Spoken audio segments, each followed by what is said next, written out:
fameux soir où les gens s'amusent et se déguisent, les âmes finissent morcelées, scellées lorsque l'enfance se brise. Horreur, mystère, un vent glacial, je vais trembler jusqu'en Antarctique. Légende urbaine, creepypasta, c'est l'heure du récit fantastique. En tant que chrétien, je n'ai jamais vraiment fêté Halloween. Peu le savent, mais c'est une tradition obscure pour nous autres, et les croyants les plus fervents se refusent catégoriquement d'y faire participer leurs enfants. J'ai été de ceux-là, de ces mômes privés de la tournée des bonbons, alors que leurs camarades en parlaient à chaque début d'année scolaire avec des étoiles dans les yeux. Tous les ans, le soir du 31 octobre, je m'accoudais à la fenêtre du salon, et je regardais les autres enfants déambuler dehors, en riant, déguisés jusqu'au bout du nez. À vrai dire, ça ne me rendait pas vraiment triste. Ma mère m'avait appris que prendre part à une tradition d'origine païenne comme celle-ci reviendrait à renier notre serment d'allégeance envers Dieu. Cette explication m'avait suffi, et je m'étais contenté d'observer avec intérêt, chaque année, jusqu'à mes 12 ans, cette coutume étrangère. La première fois que je me suis surpris à observer ce défilé de costumes passant dans le quartier en réclamant des friandises, j'avais 5 ans. En jouant dans le salon, j'ai brusquement tourné la tête après avoir entendu un cri de joie à l'extérieur, et me suis précipité à la fenêtre. Dans la rue, il y avait 3 enfants plus âgés que moi, déguisés en sorciers, momies et citrouilles, jubilant devant le contenu des sacs qu'ils tenaient en main. En regardant avec plus d'attention, j'ai réalisé que le contenu en question était un ensemble coloré d'emballages attrayants. De fait, j'ai tout de suite compris de quoi ils retournaient. Fasciné par ces 3 mômes costumés et par leur butin, j'ai aussitôt appelé ma mère pour lui montrer, et c'est là qu'elle m'a expliqué qu'il s'agissait d'une tradition païenne. Un peu déçu, j'ai acquiescé et me suis retourné vers la fenêtre pour continuer à scruter sorcières et démons, fées et magiciens, jusqu'à ce que l'on m'arrache à ma contemplation pour me mettre au lit. Depuis ce jour, année après année, j'ai répété la manœuvre, en pleine fascination, devant le défilé horrifique et sucré qui passait sous ma fenêtre. Certaines fois, les enfants faisaient peur au voisinage en poussant des cris effrayants, avant de s'enfuir en courant. D'autres, ils étaient accompagnés d'adultes grimés comme eux, et s'amusaient à répéter la fameuse formule « un bonbon ou un sort ». L'année de mes 8 ans a été celle où tout le monde a commencé à en parler à l'école, à l'approche du 31 octobre. J'ai dû refuser plusieurs invitations de mes amis qui voulaient que j'y participe avec eux cette année-là. Évidemment, ils se sont moqués de mes raisons, mais je m'en fichais. Je continuerai de les observer depuis la fenêtre, avec un mélange d'émerveillement et de curiosité. Je pense que ce qui me fascinait le plus, c'était les costumes. Chaque année, si la plupart de ceux qui participaient semblaient s'habiller de la même façon que leurs prédécesseurs, certains faisaient un effort pour redoubler d'inventivité. J'ai ainsi vu passer un clown tueur, plus vrai que nature, tronçonneuse bruyante incluse, un monstre de Frankenstein terrifiant à en faire pâlir le diable, un médecin fou avec des airs d'évadé d'asile psychiatrique. Néanmoins, comparé aux autres, il y a 2 années qui m'ont particulièrement marqué. La première a été celle de mes 9 ans. Comme à mon habitude, à la nuit tombante, je m'étais installé à la fenêtre du salon, les yeux rivés sur la rue. Ma mère avait pris l'habitude de me donner quelques bonbons le soir d'Halloween, pour compenser le fait que je ne pouvais y participer. J'étais donc là, suçant un caramel, et scrutant les ténèbres naissantes qui voyaient évoluer une foule de petits monstres rieurs, amassant friandise sur friandise. Je ne m'en suis rappelé que bien plus tard, mais tout a commencé par un bruit sourd dans le lointain, qui a résonné dans la rue. Puis, environ 5 minutes plus tard, les plaintes sont venues. Des plaintes horribles, gutturales, des gémissements de douleur à peine articulés, qui se rapprochaient lentement. Quand je l'ai vu apparaître à environ 20 mètres de la maison sur la gauche, à la lumière d'un lampadaire sous lequel il venait de s'arrêter, mon premier réflexe a été d'écarquiller les yeux d'admiration pour l'inventivité de l'homme qui se tenait là. Son costume consistait en un jean gris et un pull beige taché d'une hémoglobine qui brillait sous le luminaire. Et son masque, la partie supérieure, consistait en des yeux et un nez normaux, quoique recouverts de sang. Quant à la partie inférieure, il s'agissait d'une mâchoire explosée, présentant des dents partiellement manquantes, en dessous desquelles pendaient des lambeaux de chair mollement suspendus à un menton inexistant. J'avais vu défiler bien des costumes, et jamais je n'avais vu pareil souci du détail. C'est alors que je l'ai remarqué que les enfants détalaient en courant et en hurlant devant le nouveau venu, qui s'était remis à avancer en gémissant vers la porte de l'un de nos voisins. Quelques secondes plus tard, ma mère a fait irruption dans la pièce et m'a ordonné de filer dans ma chambre. Vous vous en doutez, il ne s'agissait pas d'un masque, contrairement à ce que m'avaient fait croire mes yeux d'enfant, et la lumière éthérée des lampadaires de notre rue. Ce n'est que bien plus tard que ma mère m'a raconté ce qu'il s'était réellement passé ce soir-là.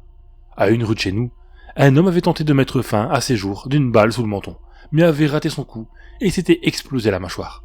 En état de choc et incapable de parler, d'appeler qui que ce soit, il était sorti de chez lui dans l'espoir de trouver de l'aide, mais personne ne lui avait ouvert, les gens étant terrifiés par son apparence et ses borborigmes suppliants, qui sonnaient comme des plaintes agressives à leurs oreilles. Un voisin a néanmoins appelé la police au moment où l'homme arrivait dans notre rue en continuant d'appeler à l'aide avec ce qui lui restait de voix, et il a été appréhendé peu après que ma mère m'a arraché à la fenêtre, inquiété par les voitures de police qui arrivaient en 4e vitesse depuis l'autre rue. Les brigadiers ont ensuite emmené le pauvre homme à l'hôpital, lequel est décédé de son hémorragie sur le chemin. Aujourd'hui, je me dis que si quelqu'un lui avait ouvert la porte et avait compris sa situation, il aurait peut-être pu survivre. Ma mère, elle, maintient que ceux qui tentent de mettre fin à leur jour le font en toute conscience, et qu'il s'agit d'un affront vers notre Seigneur.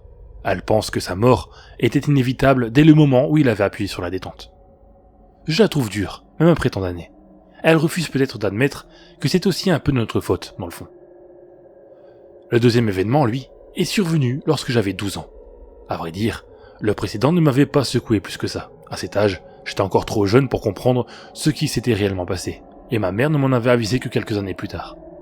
Bref, peu avant Halloween cette année-là, un nouveau voisin, que nous appellerons Monsieur Dupont, a emménagé dans la maison en face de la nôtre, de l'autre côté de la rue. Ma mère l'a aussitôt invité à dîner, désireuse de se montrer hospitalière.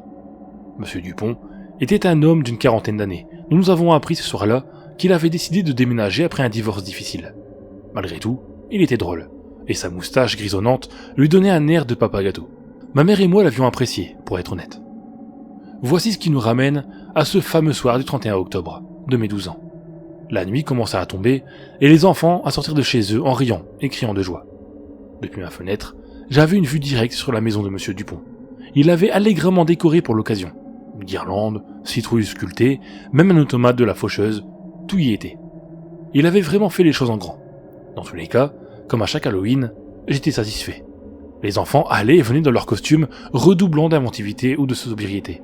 Et à l'instar des autres voisins, Monsieur Dupont, élégamment déguisé en comte Dracula, avait fait un grand sourire à chaque fois qu'il leur ouvrait la porte, remplissant leur sac de petits emballages colorés. De là où je me trouvais, si je n'avais su à qui appartenait cette maison, je n'aurais pas reconnu le voisin, tant son déguisement était élaboré. J'ai sifflé d'admiration, et me suis réintéressé au flot d'enfants qui brassaient la rue. Galvanisé par ce spectacle, comparant intérieurement les plus beaux costumes que j'avais vus jusqu'à maintenant pour déterminer lequel était le meilleur, je mangeais distraitement les bonbons offerts par ma mère, jusqu'à ce qu'un événement que j'ai sur le coup qualifié d'anodin ne survienne. Ouvrant une énième fois sa porte à un charmant couple de trolls, notre nouveau voisin, souriant, a mis une main dans le paquet qu'il tenait, mais l'a ressorti presque aussitôt, constatant visiblement qu'il était vide. Il a alors semblé hésiter un moment, puis a invité le binôme à entrer d'un signe de la main. Sans doute, allait-il chercher de quoi recharger ses réserves de bonbons. Il devait penser que les choses iraient plus vite si les enfants venaient avec lui. Mis en confiance par le bonhomme, ceux-ci, un garçon et une fille, sont entrés et ont disparu à l'intérieur. L'homme a refermé la porte derrière eux. Très vite, j'ai oublié cet événement et me suis remis à scruter la rue à la recherche du plus beau costume, regardant avec fascination les groupes d'enfants qui allaient de porte en porte en réclamant des friandises. De temps en temps, certains sonnaient chez le nouveau voisin, mais étrangement, le battant demeurait chaque fois hermétiquement clos. Peu à peu, le mouvement dans la rue a ralenti jusqu'à ce que plus personne ne s'y trouve, lui rendant son calme habituel. J'ai alors repensé au duo entré dans la maison de Monsieur Dupont. Il y avait 1 heure déjà. Au moment où je commençais à me dire que je ne devais simplement pas les avoir vus sortir et aller me résoudre à partir me coucher, j'ai vu la porte de son garage s'ouvrir et sa voiture en sortir en trombe. À l'intérieur, 2 petites silhouettes se trouvaient sur la banquette arrière. Ce n'est que le lendemain que j'ai su ce qu'il était arrivé ce soir-là, aux informations. Un véhicule en fuite, poursuivi par la police, avait violemment percuté un arbre et aucun passager n'avait survécu. 2 enfants et leur père que la justice avait temporairement séparés. L'homme avait en effet été éloigné du frère et de la sœur à la suite d'une mise en examen, sa femme et plusieurs autres témoins ayant porté plainte après avoir découvert qu'il abusait régulièrement de ces 2 jeunes enfants. En attendant le procès, il avait été placé sous contrôle judiciaire et avait été contraint de déménager à l'autre bout de la ville, qui, je vous le donne en mille, s'avérait aussi être celle où nous nous trouvions. Selon toute vraisemblance, il n'avait pas choisi cette rue au hasard et avait misé sur le fait que c'était un point de passage quasi obligé le soir d'Halloween pour espérer y retrouver ses enfants. Déguisé de la tête aux pieds, il ne s'était pas fait reconnaître d'eux et avait profité de leur naïveté pour les kidnapper et tenter de partir à l'étranger avec eux, avant que la police ne se rende compte de leur disparition. Malheureusement pour lui, celle-ci avait été immédiatement signalée à la brigade qui avait eu tôt fait de le rattraper. Conscient de ce qu'il risquait, il avait paniqué et perdu le contrôle de son véhicule, trouvant la mort et emmenant ses enfants avec lui. Là encore, vous avez dû le voir venir. Cet homme, dont la photo apparaissait en gros plan sur l'écran, c'était M. Dupont. Un père alcoolique, délesté de ses droits familiaux pour présomption de pédophilie, qui n'était venu dans le quartier que pour une chose, kidnapper ses propres enfants et quitter le pays avec eux, avant que la justice ne le lui prenne définitivement. Je n'ai jamais rien dit sur ce que j'avais vu ce soir-là, et personne ne m'a jamais posé aucune question sur le sujet. Les autres voisins, quant à eux, ont bien entendu été horrifiés, car personne n'aurait pu se douter que le gentil bonhomme à la moustache grisonnante, qui avait récemment emménagé ici, était un criminel en attente de jugement, prêt à tout risquer pour récidiver. Concernant cet événement, ma mère n'a rien dit. Elle m'a laissé regarder le journal régional du début à la fin, sans piper mot, et nous n'avons jamais parlé de cette affaire par la suite. Je pense, honnêtement, que c'est pour le mieux.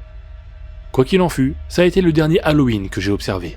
Je pense que si d'un côté je grandissais, au fond de moi, il y avait toujours l'image de ces enfants que j'avais vus entrer chez le voisin par la porte pour en sortir dans une voiture qui les mènerait à la mort. J'aurais dû me poser des questions à ce moment-là, comprendre que quelque chose n'allait pas. Mais je n'ai rien fait. J'ai préféré ignorer la chose et m'en détourner. Peut-être que je savais que cet événement n'était pas normal, mais le déni était tellement plus simple à envisager. Après tout, je ne désirais qu'une chose, profiter de la soirée et des costumes défilants qu'elle m'offrait. La seule fois où j'ai raconté ce secret à quelqu'un était au confessionnal, et même si le prêtre m'a dit ce jour-là que je n'avais rien à me reprocher et que Dieu me pardonnait, je n'arrive pas à me défaire de cette culpabilité. Encore aujourd'hui, des années plus tard, je repense à cet homme défiguré, à ces enfants qui étaient enfin délivrés des griffes du pécheur qui était leur géniteur, mais dont la liberté n'avait pas duré plus longtemps qu'un souffle. En un sens, ma mère a raison. Même si elle a tort sur le fait que cet homme méritait ce qui lui est arrivé, Halloween est une fête païenne où s'estompe la protection du Seigneur. Ni l'homme à la mâchoire explosée, ni ses enfants n'auraient dû trouver la mort ce soir-là. Pour autant, ce sont mes yeux innocents qui ont vécu ces deux événements, et leur ombre ne me quitte pas, peu importe quelle ferveur je mets dans mes prières. Que vous soyez croyant ou non, prenez ces anecdotes comme une mise en garde. Si vous choisissez de prendre part à la tradition profane qu'est Halloween, soyez certain d'être paré à toute éventualité. Pas parce que vous risquez de tomber sur je ne sais quel tueur déguisé en clown, pas parce que ce soir-là, de pseudo-fantômes s'éveilleraient, mais parce que durant l'espace de quelques heures, la protection du Seigneur s'estompera. Vous serez livré à vous-même, à vos démons intérieurs, à ceux qui rampent au dehors, et aucune lumière ne viendra percer les ténèbres dans lesquelles vous serez enfoncés. Croyez-en un enfant qui les a contemplés de près.